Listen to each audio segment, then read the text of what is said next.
शांति 27 अक्टूबर 2025 बाबा की महावाक्य। मीठे बच्चे, नाजुकपना भी देही अभिमान है। रूसना, रोना, यह सब आसुरी संस्कार तुम बच्चों में नहीं होने चाहिए। दुख सुख, मान अपमान सब सहन करना है। प्रश्न: सर्विस में ढीलापन आने का मुख्य कारण क्या है?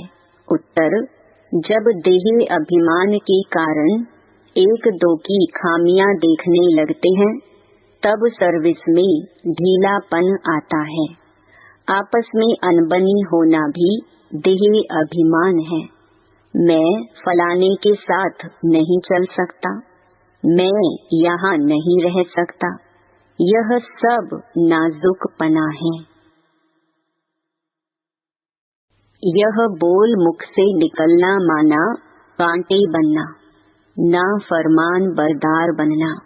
बाबा कहते, बच्चे तुम रूहानी मिलिट्री हो, इसीलिए ऑर्डर हुआ तो फौरन हाजिर होना चाहिए। कोई भी बात में आनाकानी मत करो। ओम शांति। रूहानी बाप बैठ रूहानी बच्चों को समझाते हैं। बच्चों को पहले पहले यह शिक्षा मिलती है कि अपने को आत्मा निश्चय करो। देही अभिमान छोड़ देही अभिमानी बनना है। हम आत्मा हैं, देही अभिमानी बने तब ही बाप को याद कर सके। वह है अज्ञान काल। यह है ज्ञान काल। ज्ञान तो एक बाप ही देते हैं जो सर्व की सद्गति करते हैं, और वह है निराकार, अर्थात उनका कोई मनुष्य आकार नहीं है। जिसको मनुष्य का आकार है उनको भगवान नहीं कह सकते। अब आत्माएं तो सब निराकारी ही हैं, परंतु देह अभिमान में आने से अपने को आत्मा भूल गए हैं। अब बाप कहते हैं, तुमको वापस जाना है। अपने को आत्मा समझो। आत्मा समझ बाप को याद करो, तब जन्म जन्मांतर के पाप भस्म हो, और कोई उपाय नहीं।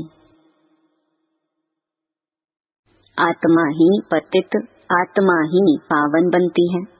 बाप ने समझाया है, पावन आत्माएं हैं सतयुग त्रेता में, पतित आत्मा फिर रावण राज्य में बनती है। सीढ़ी में भी समझाया है, जो पावन थे वह पतित बने हैं। 5000 वर्ष पहले तुम सब आत्माएं शांति धाम में पावन थी। उसको कहा ही जाता है निर्वाण धाम। फिर कलयुग में पतित बनते हैं, तब चिल्लाते हैं, हे पतित पावन आओ।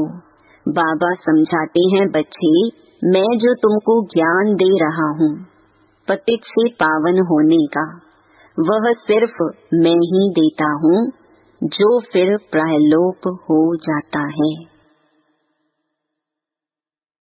बाप को ही आकर सुनाना पड़ता है। यहाँ मनुष्यों ने अथाह शास्त्र बनाए हैं। सतयुग में कोई शास्त्र होता ही नहीं। वहाँ भक्ति मार्ग रिंचक भी नहीं। अभी बाप कहते हैं, तुम मेरे द्वारा ही पतित से पावन बन सकते हो। पावन दुनिया जरूर बननी ही है। मैं तो बच्चों को ही आकर राजयोग सिखाता हूँ। दैवी गुण भी धारण करने हैं। रूसना, रोना, यह सब आसुरी स्वभाव है। बाप कहते हैं, दुख सुख, मान अपमान सब बच्चों को सहन करना है, नाजुकपना नहीं। मैं फलाने स्थान पर नहीं रह सकती हूँ, यह भी नाजुकपना है। इनका स्वभाव ऐसा है, यह ऐसा है, वैसा है, यह कुछ भी रहना नहीं चाहिए। मुख से सदैव फूल ही निकले, कांटा नहीं निकलना चाहिए। कितने बच्चों के मुख से कांटे बहुत निकलते हैं। किसको गुस्सा करना भी कांटा है। एक दो में बच्चों की अनबनी बहुत होती है। देह अभिमान होने कारण एक दो की खामियां देखते खुद में अनेक प्रकार की खामियां रह जाती हैं, इसीलिए फिर सर्विस ढीली पड़ जाती है। बाबा समझते हैं यह भी ड्रामा अनुसार होता है, सुधरना भी तो है। मिलिट्री के लोग जब लड़ाई में जाते हैं तो उन्हों का काम ही है दुश्मन से लड़ना। फ्लड्स होती हैं व कुछ हंगामा हुआ तो भी बहुत मिलिट्री को बुलाते हैं। फिर मिलिट्री के लोग मजदूरों आदि का काम भी करने लग पड़ते हैं। गवर्नमेंट मिलिट्री को ऑर्डर करती है, यह मिट्टी सारी भरो, अगर कोई न आया तो गोली के मुंह में। गवर्नमेंट का ऑर्डर मानना ही पड़े। बाप कहते हैं तुम भी सर्विस के लिए बांधे हुए हो। बाप जहाँ भी सर्विस पर जाने के लिए बोले झट हाजिर होना चाहिए। नहीं माना तो मिलिट्री नहीं कहेंगे, वह फिर दिल पर नहीं चढ़ते। तुम बाप के मददगार हो सबको पैगाम देने में। अब समझो कहाँ बड़ा म्यूजियम खोलते हैं, कहते हैं 10 माइल दूर है, सर्विस पर तो जाना पड़े ना। खर्चे का ख्याल थोड़ी करना है। बड़े से बड़ी गवर्नमेंट बेहद के बाप का ऑर्डर मिलता है, जिसका राइट हैंड फिर धर्मराज है। उनकी श्रीमत पर ना चलने से फिर गिर पड़ते हैं। श्रीमत कहती है अपनी आँखों को सिविल बनाओ। काम पर जीत पाने की हिम्मत रखनी चाहिए। बाबा का हुक्म है, अगर हम नहीं मानेंगे तो एकदम चकनाचूर हो जाएंगे। 21 जन्मों की राजाई में रोला पड़ जाएगा। बाप कहते हैं मुझे बच्चों के बिगड़ तो कभी कोई जान न सके। कल्प पहले वाले ही आहिस्ते आहिस्ते निकलते रहेंगे। यह है बिल्कुल नई नई बातें। यह है गीता का युग, परंतु शास्त्रों में इस संगम युग का वर्णन नहीं है। गीता को ही द्वापर में ले गए हैं। लेकिन जब राजयोग सिखाया तो जरूर संगम होगा ना, परंतु किसकी भी बुद्धि में यह बातें नहीं है। अभी तुम्हें ज्ञान का नशा चढ़ा हुआ है, मनुष्यों को है भक्ति मार्ग का नशा। कहते हैं भगवान भी आ जाए तो भी हम भक्ति नहीं छोड़ेंगे। यह उत्थान और पतन की सीढ़ी बहुत अच्छी है, तो भी मनुष्यों की आंखें नहीं खुलती हैं। माया के नशे में एकदम चकनाचूर हैं। ज्ञान का नशा बहुत देरी से चढ़ता है। पहले तो दैवी गुण भी चाहिए। बाप का कोई भी ऑर्डर हुआ तो उसमें आनाकानी नहीं करनी है। यह मैं नहीं कर सकता हूँ, इसको कहा जाता है ना फरमान बरदार। श्रीमत मिलती है ऐसा ऐसा करना है तो समझना चाहिए कि शिव बाबा की श्रेष्ठ मत है। वह है ही सदगति दाता। दाता कभी उल्टी मत नहीं देंगे। बाप कहते हैं मैं इनके बहुत जन्मों के अंत में प्रवेश करता हूँ। इनसे भी देखो लक्ष्मी ऊंच चली जाती है। गायन भी है, फीमेल को आगे रखा जाता है, पहले लक्ष्मी फिर नारायण। यथा राजा रानी तथा प्रजा हो जाती है।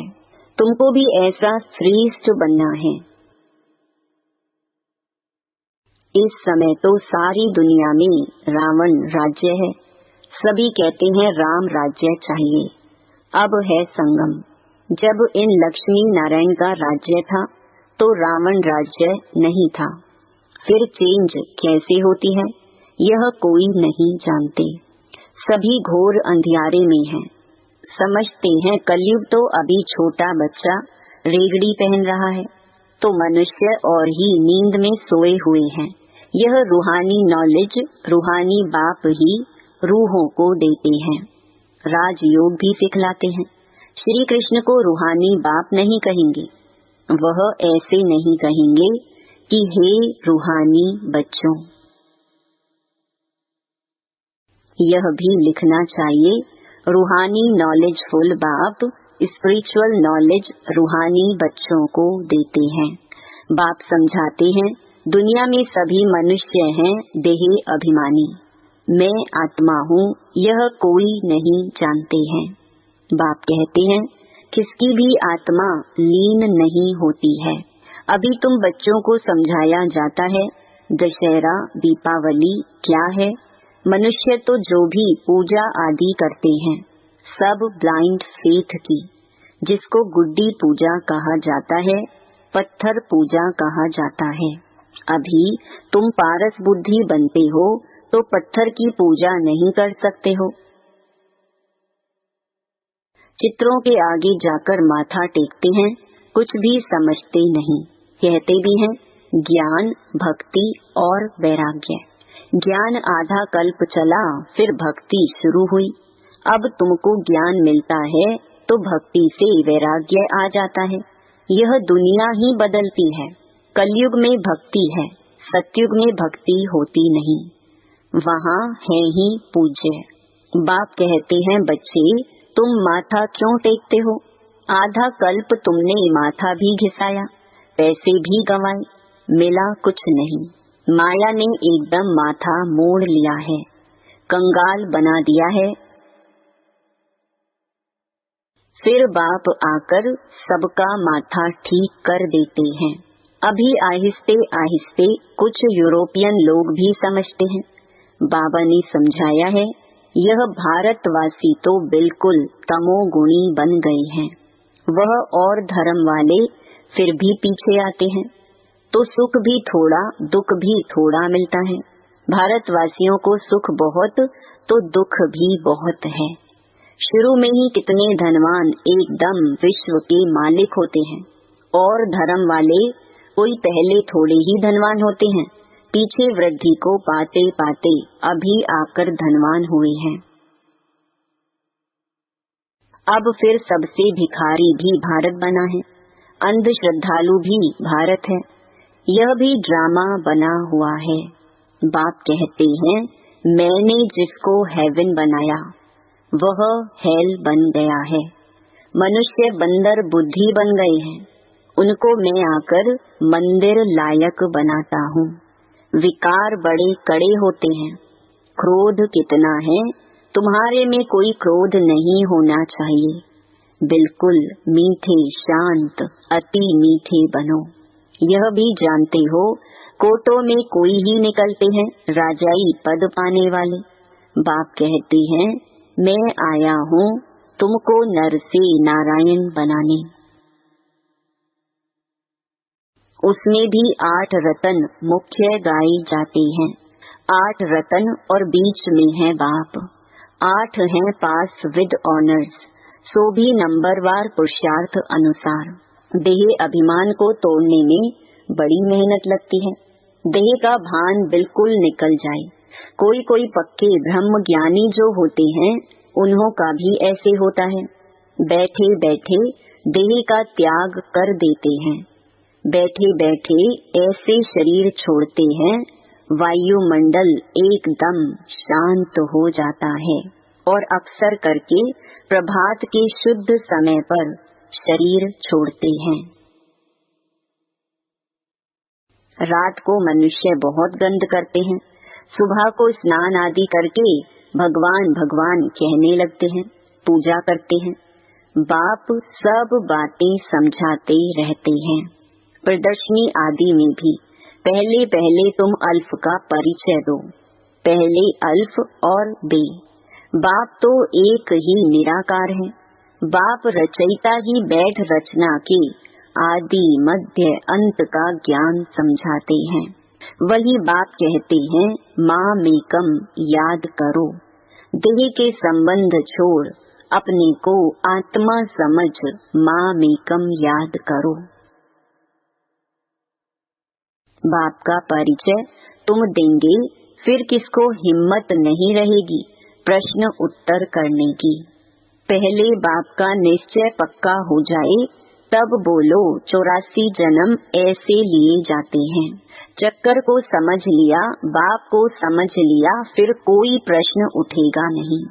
बाप का परिचय देने बिगर बाकी तुम टिक टिक करते हो तो उसमें तुम्हारा टाइम बहुत वेस्ट हो जाता है, गले ही घुट जाते हैं। पहली बात अल्फ की उठाओ, टिक टिक करने से समझ थोड़ी सकते हैं। बिल्कुल सिंपल रीति और धीरे से बैठ समझाना चाहिए। जो देही अभिमानी होंगे वही अच्छा समझा सकेंगे। बड़े बड़े म्यूजियम में अच्छे समझाने वालों को मदद देनी पड़े। थोड़े रोज अपना सेंटर छोड़ मदद देने आ जाना है। पिछाड़ी में सेंटर संभालने कोई को बिठा दो। अगर गद्दी संभालने लायक कोई को आप समान नहीं बनाया है तो बाप समझेंगे कोई काम की नहीं, सर्विस नहीं की। बाबा को लिखते हैं सर्विस छोड़ कैसे जाएं? अरे बाबा हुक्म करते हैं फलानी जगह प्रदर्शनी है, सर्विस पर जाओ। अगर गद्दी लायक किसको नहीं बनाया है तो तुम किस काम की? बाबा ने हुक्म किया झट भागना चाहिए। महारथी ब्राह्मणी उनको कहा जाता है, बाकी तो सब हैं घोड़े सवार प्यादे, सबको सर्विस में मदद देनी है। इतने वर्ष में तुमने किसको आप समान नहीं बनाया है तो क्या करते थे? इतने समय में मैसेंजर नहीं बनाया है जो सेंटर संभाले। कैसे कैसे मनुष्य आते हैं जिनसे बात करने का भी अक्ल चाहिए। मुरली भी जरूर रोज पढ़नी है अथवा सुननी है। मुरली नहीं पढ़ी गोया अब्सेंट पड़ गई। तुम बच्चों को सारे विश्व पर घेराव डालना है। तुम सारे विश्व की सेवा करते हो ना। पतित दुनिया को पावन बनाना यह घेराव डालना है ना। सभी को मुक्ति जीवन मुक्ति धाम का रास्ता बताना है, दुख से छुड़ाना है। अच्छा, मीठे मीठे सिकिलधे बच्चों प्रति माता पिता बाप दादा का याद प्यार और गुड मॉर्निंग। रूहानी बाप की रूहानी बच्चों को नमस्ते। धारणा के लिए मुख्य सार। पहला, बहुत मीठे शांत अति मीठे स्वभाव का बनना है। कभी भी क्रोध नहीं करना है। अपनी आँखों को बहुत बहुत सिविल बनाना है। दूसरा, बाबा जो हुक्म करे उसे फौरन मानना है। सारे विश्व को पतित से पावन बनाने की सेवा करनी है, अर्थात घेराव डालना है। वरदान, बाप की याद द्वारा असंतोष की परिस्थितियों में सदा सुख व संतोष की अनुभूति करने वाले महावीर भव। सदा बाप की याद में रहने वाले हर परिस्थिति में सदा संतुष्ट रहते हैं, क्योंकि नॉलेज की शक्ति के आधार पर पहाड़ माफिक परिस्थिति भी राई अनुभव होती है।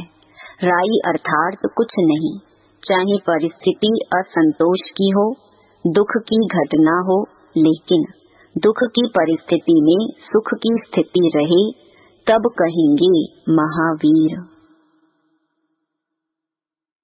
कुछ भी हो जाए, नथिंग न्यू के साथ साथ बाप की स्मृति से सदा एकरस स्थिति रह सकती है।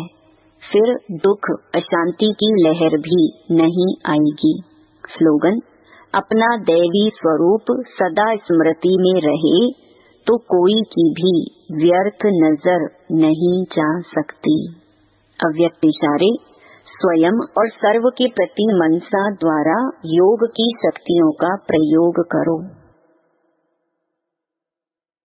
जैसे साइंस की शक्ति का प्रयोग लाइट के आधार पर होता है। अगर कंप्यूटर भी चलता है तो कंप्यूटर माइट है, लेकिन आधार लाइट है। ऐसे आपके साइलेंस की शक्ति का भी आधार लाइट है। जब वह प्रकृति की लाइट अनेक प्रकार के प्रयोग प्रैक्टिकल में करके दिखाती है, तो आपकी अविनाशी परमात्मा लाइट, आत्मिक लाइट और साथ साथ प्रैक्टिकल स्थिति लाइट तो इससे क्या नहीं प्रयोग हो सकता। ओम शांति।